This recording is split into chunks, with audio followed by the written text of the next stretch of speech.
In studio today is a PKF Tax Manager, Starlings Muchiri, and he's going to be giving us a breakdown of what Stanley just said there. Starlings, welcome to Business Defined. We are glad to have you here today.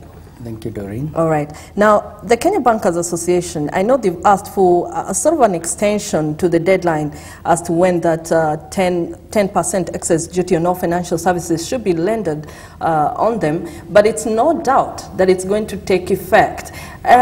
What exactly does that mean for the customers particularly? For the customers, excise duty is a direct cost. It's a direct tax to the product, so you'd expect a 10% increase in the cost of financial services. Then again, usually excise duty is a sin tax. We call it a sin tax. You levy it to either control some consumption of products that have a huge social cost, talk of cigarettes, talk of alcohol, or you levy it to get revenue from non-essential or luxury goods. So you would have excess duty on things like jewelry and other luxury goods. But obviously financial services in Kenya, it's not yet, it's neither a luxury, neither is it something that we don't want to discourage. All right. Now, we've heard what Stanley just said there and sort of given us a perspective from the bank's point of view as to what they feel about this particular excess duty. But from your perspective, are banks, well, do they have a right to sort of just sit there and say, oh, well, this excess duty is unjustifiable? Do you think they have course of action? Yes, they do. I believe they do have the point to say that it's not justified. If you look at that duty, the final cost is not going to be on the banks. It's going to be felt on the customer, on the wider economy. So the banks will most probably pass it over to the customer. And whereas it may not really reduce their profitability, it's likely to affect the costs that they offer the services to the customer. All right. What are we looking forward to in terms of inflation, interest rates, rather? For the interest rates, we are likely to see the interest rates going up. Remember, all these measures that we're talking of, more, you know, we're talking of the Railway Development Fund, we're talking of the excise on financial services. These are costs to the business, and they're likely to lead to higher prices generally, and also the cost of credit will likely to go up. All right. We will be talking shortly about the Railway Infrastructure Development Fund, but then again, as you say there, we're expecting the interest rates to go up. That, of course, we have a strain on the borrowing power from the customers, from other micro financial enterprises as well. What is that likely to do to the inflation rate then? To the inflation rate, this again, I would like to discuss it maybe with respect more to the Railway Development Fund and less with in connection with the banks, because for the banks this is quite a specific tax that you're charging on the financial services, so it's most likely going to affect the people who use financial services and probably have some ripple effect to the rest of the economy. Then again, maybe one thing that I would like to clarify is that there's a misconception that the 10% applies to interest. So this does not apply to interest. It only affects the charges that banks charge for their financial services. So you're looking at ledger fees, maybe loan commitment fees, and mobile transfer fees. So you can see we cannot really assign a specific effect of the 10% excess duty, apart from saying that obviously the cost of doing business and the cost of financial services in Kenya will increase. All right.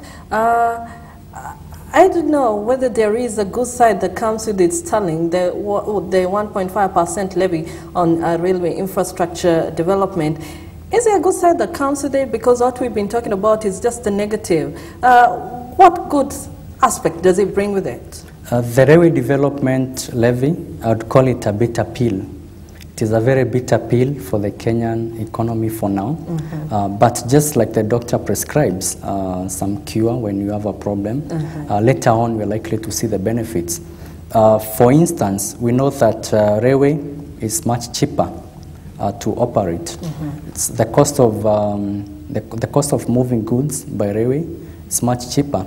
The cost of also maintaining roads is usually much cheaper than the cost of maintaining railways. So what you'll have is that in the long run, once the government is able to upgrade the railway and construct what they are calling the standard gauge railway, you'll have more goods being moved from the port of Mombasa to the rest of the country, or from the rest of the country, or from the countries beyond to the ports of export at a lower cost. So the cost of doing business will eventually go down. But obviously, the initial setup cost for the railway are quite high. All right. Starlings, that banks levy, the railway levy as well, how soon should we start seeing the effects trickling down? And that coupled with, of course, the fuel prices have gone up this month, and the Kenya Revenue Authority did, of course, mention they did not even factor in the railway levy. That means next month things are about to get a bit tighter.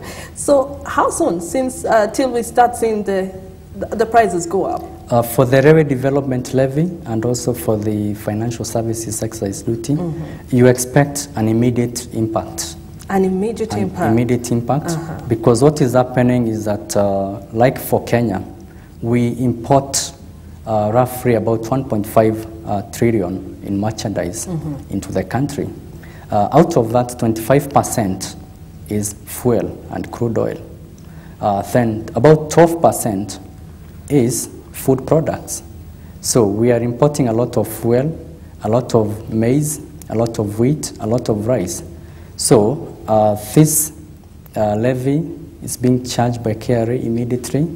Any goods that are coming in now will have to bear the levy. Exactly. So you expect a sharp increase, one on the fuel at the fuel pump, and secondly off the shelf, mostly for the food products. Then obviously you'll have the secondary effects. Producers who are importing raw materials. You also have producers who are using energy. 20% of the energy in Kenya, if you look at the Kenyan reports, 20% is generated from burning fuel, hydrocarbons. So that cost has to be pushed to the producers in this country. So you can expect an immediate effect of about 1.5 and a ripple effect on all the sectors of the economy. All right. Starlings, I don't know whether we have any positive aspect coming in apart from the bitter pill that we have to look forward. But then again, the country as we speak is in the debt of 1.1 trillion shillings or so. And now the excise duty on the banks, and of course the 1.5% on railway infrastructure levy. That, of course, you said, as particularly so the excess duty on bank, of course, you have a strain on the borrowing power. And looking at the aspect that the government will be seeking to borrow more from the domestic monies that we have, and that, of course, will leave out the private sector, who will not have much to borrow. What is that likely to have on the economic growth of this nation? The impact on the economy is that by and large, as you go on, you're likely to have the government facing a lot of pressure on raising revenue. You can see we still keep on having quite a huge deficit between the sources of income and the taxation. Now, what you would likely expect is that the government may find itself in a tight squeeze where you've borrowed so much that if you go to the market to borrow more, debtors will not trust you that you'll repay back that money. That may lead to degrade the rating of the country to be degraded. That's making the government, the rate of return that they have to give investors high. The other thing, obviously, is that if the government is not able to borrow and it still has a high expenditure, it's likely to go broke.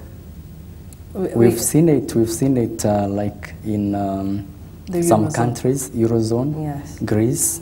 You've seen it with Cyprus.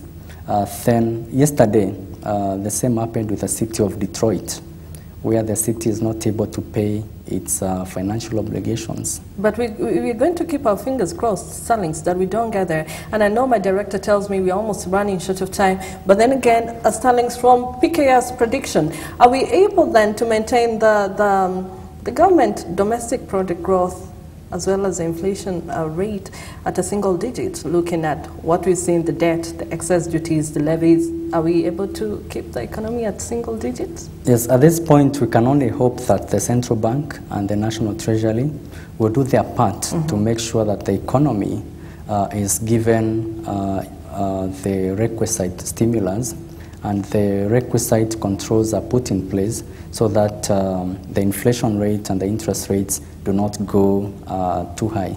So it's, I think it's the work of the Treasury now and the central bank to try to put all the economic indicators in line. Wow. Starlings, you cannot leave this set before you give hope to the common mwananchi, that is me and many other Kenyans out there.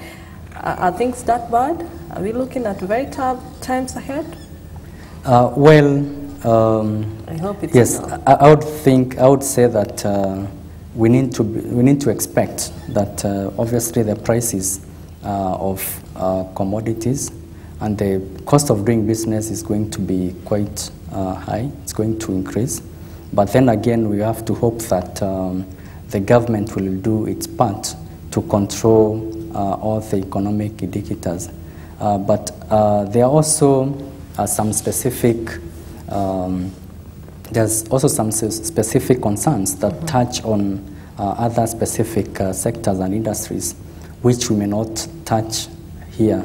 Like if I can give an example for the oil industry, there's a lot of grading, a lot of production, a lot of preparing the sites for production by the oil explorers. They bring in a lot of equipment. Some of them are very expensive. So if you ask them to pay the 1.5% levy on equipment that will be brought to Kenya and probably taken out after 6 months or 1 year to be reused in another country, then they may find that to be a very high cost in addition to whatever they are also going through right now. All right, Starlings, as you put it there, you lose some, you win some. It's a bitter pill.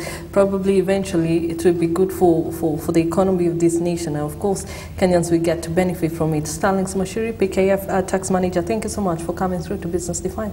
Thank you so much. All It's right. a pleasure.